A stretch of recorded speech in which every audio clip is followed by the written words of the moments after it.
कहते हैं इंसान के अंदर जज्बा और जुनून हो और कुछ कर गुजरने की चाहत हो तो वह अपनी मंजिल को जरूर पा लेता है।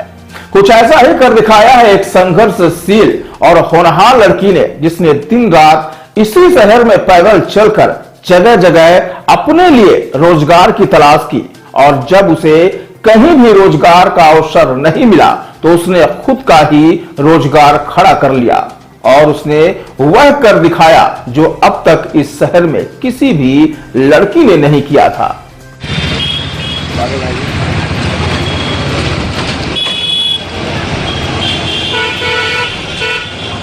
नमस्कार, आप देख रहे हैं तेज खबर 24 और आपके साथ मैं हूं अयाज। दरअसल हम बात कर रहे हैं रीवा शहर की सड़कों में रिक्शा चलाने वाली सतना की रहने वाली रेशमा की।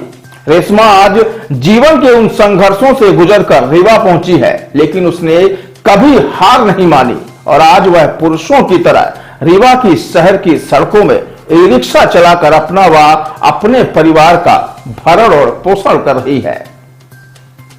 सतना की रहने वाली रेशमा द्विवेदी। रेशमा ने 12वीं तक की पढ़ाई की। रेशमा के घर के माली हालत काफी खराब थी। घर में 5 बहनें थी और पिता जो पंडिताई कर परिवार चलाते थे, लेकिन उस कमाई से परिवार का गुजारा असंभव था। घर की माली हालत खराब होने के कारण रेशमा ने कुछ कर गुजरने की जिद ठान ली और वह रोजी रोटी के लिए नौकरी की तलाश में सतना से रीवा पहुंच गई। शुरुआती दिनों में रेशमा को काम के लिए कई दिनों तक भूखे प्यासे पैदल ही भटकना पड़ा, लेकिन काम न मिलने के कारण एक दिन उसने खुद से कुछ कर गुजरने की जिद ठान ली और रेशमा ने ऑटो चलाने का मन बना लिया। रेशमा ऑटो चलाने के लिए ऑटो की ई रिक्शा एजेंसी पहुंची और रिक्शे को चलाने की इच्छा जाहिर की। जहां पहले तो उसने तकरीबन 1.5 महीने तक एजेंसी में काम किया और वहां रिक्शा चलाना सीखा और अब वह शहर की सड़कों में सवारी लेकर रिक्शे को दौड़ाती नजर आती है। रेशमा ने बताया कि वह प्रतिदिन किराए पर रिक्शा लेकर शहर में चलाती है और किराया छोड़कर रोजाना 250 से 300 रुपए तक रोजाना बचा लेती है। कहने को रेशमा आज खुद का रोजगार कर रही है, लेकिन शुरुआत के दिनों में उनके इस रोजगार से परिवार के लोग भी नाखुश थे। रेशमा ने बताया कि जब उसने अपने घर वालों को ई रिक्शा चलाने की जानकारी दी तो घर वालों ने तकरीबन 4 महीने तक उनसे किसी भी तरह की बातचीत नहीं की, लेकिन अब उसके घर वाले भी खुश हैं और उन्हें उनके ऊपर पूरा भरोसा है। रेशमा ने कहा कि कोई भी व्यक्ति अगर संघर्ष करने की इच्छा शक्ति मन में बना ले तो उसे सफलता जरूर मिलती है। रेशमा ने कहा कि लड़कियों को वैसे तो घर से निकलने नहीं दिया जाता, लेकिन ज्यादातर लड़कियां किसी से कम नहीं होती हैं और हर काम में लड़कियां ही आगे होती हैं, जो खुद लड़कियों के लिए अब मिसाल बनती जा रही है।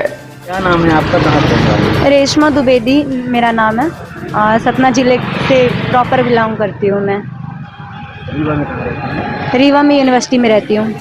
आप ये ऑटो रिक्शा आप कैसे चला रही हैं, क्या ऐसी मजबूरी और आप कब से चला रही हैं, ये कब से शुरुआत की? 2022 रामनवमी से स्टार्ट की हूँ मैं।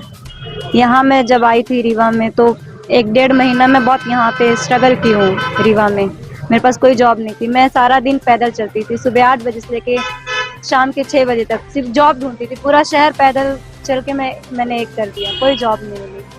फिर निकला करती थी तो देखा करती थी कि एक गाड़ियाँ खड़ी हैं लोकल। मैं वहाँ पे एक बार गई, उड़ान एजेंसी है, सबसे पहले मैं वहीं पे गई और मैंने कहा कि मुझे ऑटो चलाना है। बस कुछ नहीं कहा, बस ये कहा कि मुझे ऑटो चलाना है। तो उनका पहला सवाल था कि आपको चलाना आता है? तो मैंने कहा कि हाँ चलाना आता है, लेकिन हाथ साफ नहीं है, क्योंकि बाइक और एक्टिवा वगैरह चलाती थी तो इतना पता था कि ये भी उन्हीं के जैसा होता है। तो वहाँ पे रही, 10 दिन सीखी इसको बाकायदा और उसके बाद 1.5 महीना वहाँ पे जॉब भी की और फिर उसके बाद मुझे ऑटो मिला और फिर मैंने चलाना शुरू कर दिया। किराए से चलाती हूँ, 350 डेली। पापा मेरे पंडिताई करते हैं। हाँ, 5 बहनें हैं। है नहीं। क्या इससे आपको कितनी इनकम हो जाती है? डेली की इनकम मतलब ये है कि 100-200 रुपये मुझे बच जाता है। बाकी मंडे के दिन हो जाती है, क्योंकि मंडे के दिन काफ़ी पब्लिक बाहर निकलती है। दूसरी बात ये है कि पब्लिक का साथ नहीं मिलता है, क्योंकि मैं अभी शहर में पहली लड़की हूँ, अभी कोई लड़की आई नहीं है। ये अलग बात है कि जल्दी आएगी। तो पब्लिक का सपोर्ट इतने अच्छे से नहीं मिलता जैसे मिलना चाहिए। पढ़ाई क्या है? मैं 12th कंप्लीट हूँ, 12th कंप्लीट। शासन से कुछ ऐसा आपको क्या लगता है? नहीं, मुझे शासन से कुछ नहीं चाहिए। शासन जो दे रही है वही बहुत है। फ्री में दाल चावल मतलब गेहूँ और चावल दे रही है, उससे बड़ा क्या दे सकती? और कुछ नहीं चाहिए मुझे।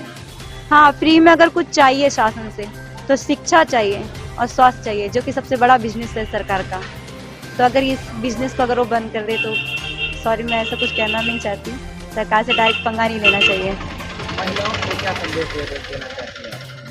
सिर्फ महिलाओं को ही नहीं, मैं सबको संदेश देना चाहती हूँ कि अगर कोई लड़की बाहर निकलती है तो आसानी से नहीं निकलती, क्योंकि लड़कियों को हमेशा से राजकुमारी की नज़रों से देखा जाता है। और कोई लड़की अगर निकलती तो जाहिर सी बात है उसकी कुछ अपने एम्बिशंस है। ये अलग बात है कि मैं नहीं पढ़ी हूँ ज़्यादा, तो जो मेरे लाइक मुझे जो सही लगा, क्योंकि आप 12th कंप्लीट हैं, अगर आपको कंप्यूटर नहीं आता है तो आपको ज़्यादा से ज़्यादा 4,000-5,000 की जॉब मिलेगी सुबह 10 से लेकर रात में 10 बजे तक।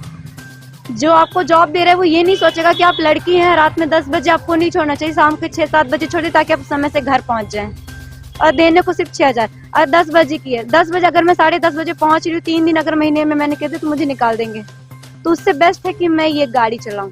कम मिल रहा है ठीक है, अगर मुझे लग रहा है कि मुझे जल्दी जाना चाहिए तो मैं जल्दी रख, क्योंकि सामने वाले को सिर्फ पैसों से लेना देना है। उन्हें पैसा दो, अपना काम खत्म।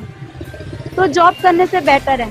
और फिर कौन है हमको डांटने लगते हैं, अच्छा नहीं लगता ना। आप लड़की को जॉब दे रहे हो, सिर्फ जॉब दे रहे हो, आप उसको पैसे क्यों दे रहे हो? क्योंकि वो काम करती है, फ्री में तो आप पैसे दे नहीं रहे हो।